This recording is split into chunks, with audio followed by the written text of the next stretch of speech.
What's up guys, C2113 here, and in today's video, we're going to be unboxing the Huawei Watch GT 2 Pro.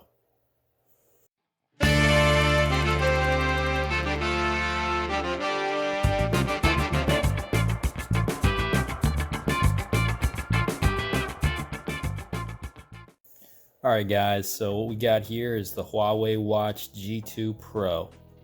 Now obviously this thing is, at this point, almost a couple years old. And so you can get it for a pretty good price on Amazon.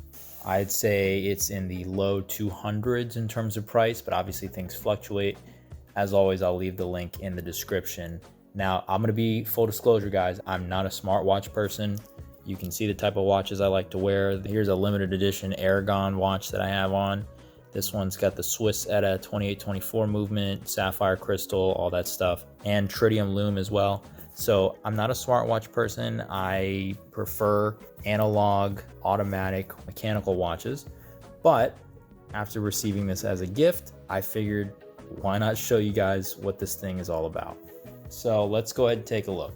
Also, obviously, it's got to be stated, being a Huawei product in the US, we might run into some issues. But we'll take a look.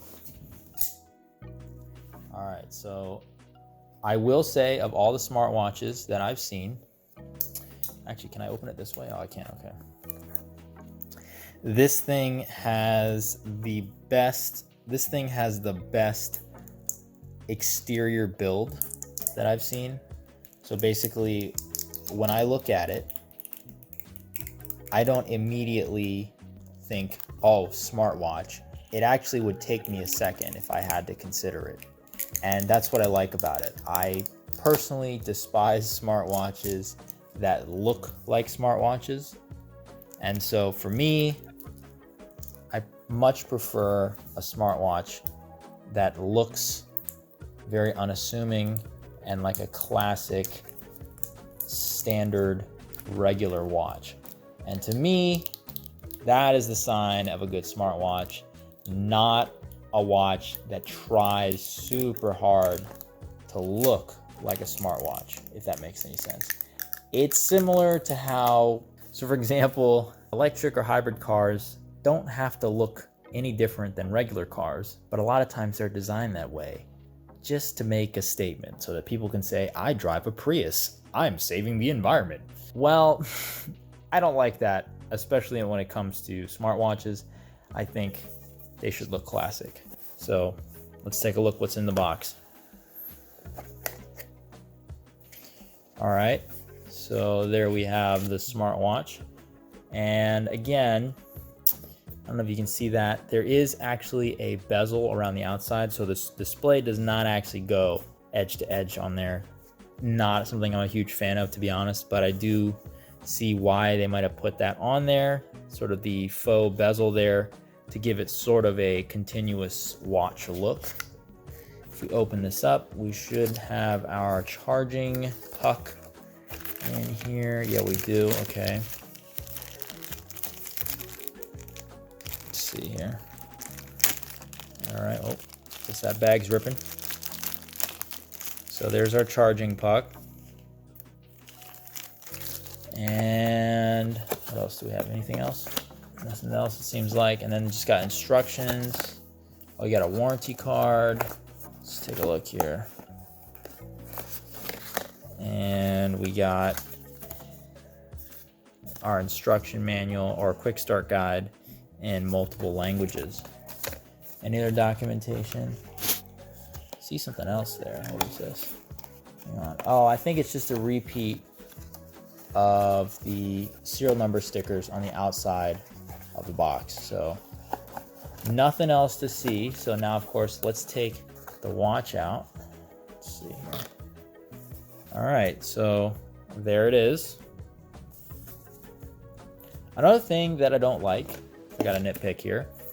I really don't like elastic bands on watches. I'm much more of a bracelet guy. As you can see, I'd say every watch that I've ever worn on a regular basis either had a bracelet when I bought it, or I quickly swapped out a band for a bracelet. So that would be definitely something that I would probably do. Another thing, again, I don't know if you guys can see, but from the way I wear my watch, I wear my watches really, really loose. That's just what I prefer. And I also have seen a lot of people comment about how they think my watch is too big. I know it's too big. I just like big watches, so you don't gotta tell me. Fashion police, I already know that. But unfortunately for you, it's just what I like. So I guess you're just gonna have to deal with it. But the thing with a smartwatch, in order for all those smart functions to work, the health monitoring and all that, you have to wear the watch really tight to your skin. And that is something that has always really bothered me about watches, which is why I always like to wear my watches really loose.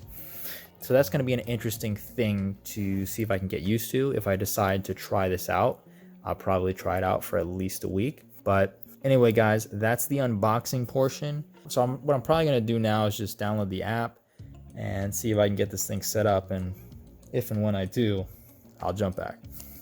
All right, guys, so I've actually got this thing set up now. And as you can see, it is indeed showing a watch dial. Now, I know everybody in the smartwatch world calls these things faces. Unfortunately, I hate to be that guy, but technically speaking, when it comes to watches, the term for what you look at is a dial, not a face. Clocks have a face, watches have a dial. Now, am I going to go on every video talking about smartwatches and comment, "Oh my god, this is actually called a dial, not a face"? No, I'm not, right? But just so you guys understand, that's why I call it a dial. I understand that most people call them faces. So this is the Night Wish one, I think. Let's see. It comes with these few presets: gallery, black tie, gold times clear, light gold, vinyl, jungle, Night Wish, cage tiger, ring and 360 loop, and calendar rings and speedometer. So everything after this is actually ones that I installed. Now, you can't actually install watch faces, as they call them, or dials, without, if you are a US user, because the limitations to the US app and system means that you can't log in properly, and as a result, you can't get the add watch dials mode to work. However, there is a workaround, and rather than have me explain it, because I'm not great at explaining things, I'll link below the great Reddit thread that I found that explains the entire process. This person was able to explain the whole thing so that even somebody dumb like me was able to figure it out, and I'm sure you guys will have no problem figuring it out as well. But to give you the basics of what it involves, it just involves creating a UK account. Now, you don't have to sync your data with the account, but you do have to create an account so that you can log into the app. You can make sure that your data syncing is turned off and all of that. And honestly, if you are still uncomfortable with it, then I totally understand, but you don't have to sync the data to get this to work. You do have to have the account logged in though. So you can create an account with just using an email or phone number. You can create a burner for this if you really wanted to just keep it secure. You don't have to enter your name or your information.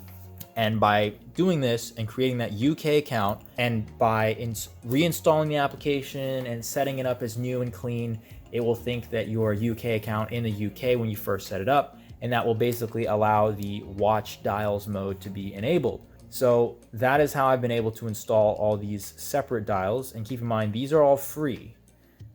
There are obviously paid ones when you go within the app to look. However, I just went with the free ones because I'm cheap, and also I don't want to spend money and put my payment information in the app. But if you'd like to spend money, the option's also there. Just know, because you're setting up a UK account, the prices will be in pounds. But that's been pretty much my experience with this thing. So far, I'm really, really happy with it. I personally have found this particular watch dial to be my favorite. It has a few options here. You can see I have shortcuts on the dial right to heart rate, my step count, the weather, as you can see.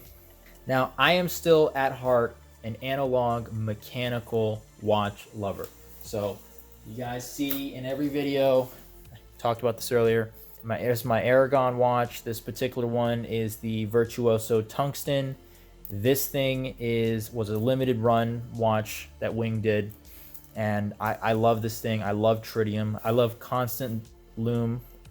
Unlike Super Luminova, it glows consistently, basically until all the tritium is gone, at which case it'll stop glowing after that. But basically there's no need to charge it with UV light or light, and it stays going. Now, this watch, you'll see that the screen keeps going off.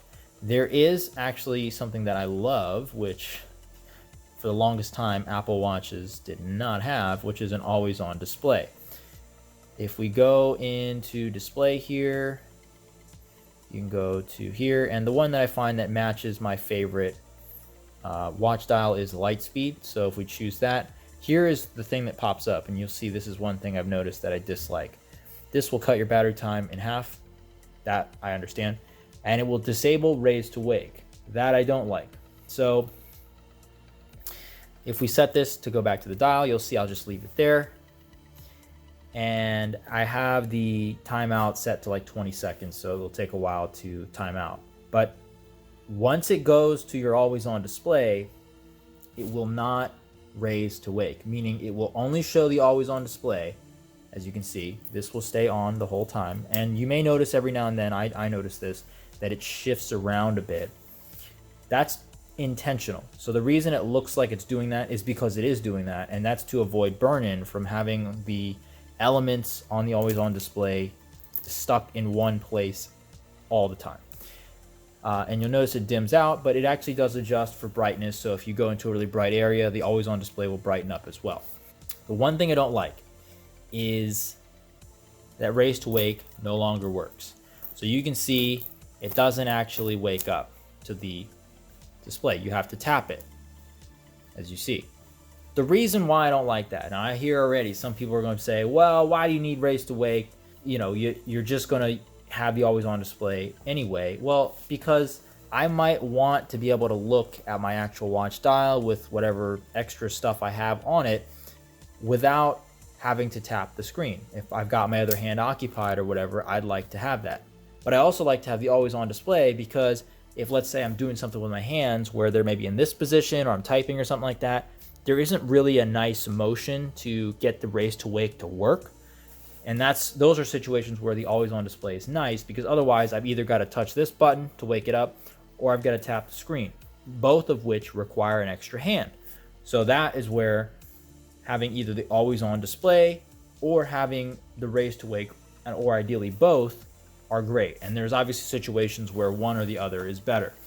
So anyway, that's a little bit of a gripe, but obviously I haven't had too much time to work on this and try it out. I have been trying it out a little bit, but if you guys are interested in me doing a review on this, I know this watch is pretty old, so it's not super relevant anymore, but you know, I gotta say, as far as a smartwatch goes, this gives me just what I'm looking for in most ways, including the battery life. I just don't think I could deal with having to charge a watch every night. I'm the type of guy that normally keeps a watch on my wrist all the time. I would rarely take this off except to take showers and, you know, wash it from time to time and clean it, that sort of thing.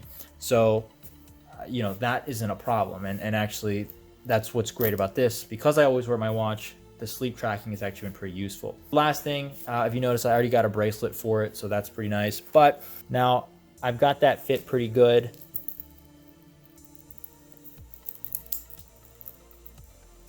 But it's been a bit of an adjustment because I'm not somebody that wears my watches very tight on my wrist, as you notice here. This is how I used to wear, and I still like to wear all my standard watches, super loose. So that's been a bit of adjustment. But anyway, that's just my initial thoughts after taking a look at this thing. I'm obviously going to keep wearing this thing and try it out for at least a couple more weeks. And, you know, if I don't like it, I'll switch back to the Old Faithful. But if you're interested in seeing me do a review, let me know in the comments below. And as always, if you liked it, give me a like. If you have any questions, comments, or your own experiences, you know what to do. Leave that below. And as always, don't forget to get subscribed.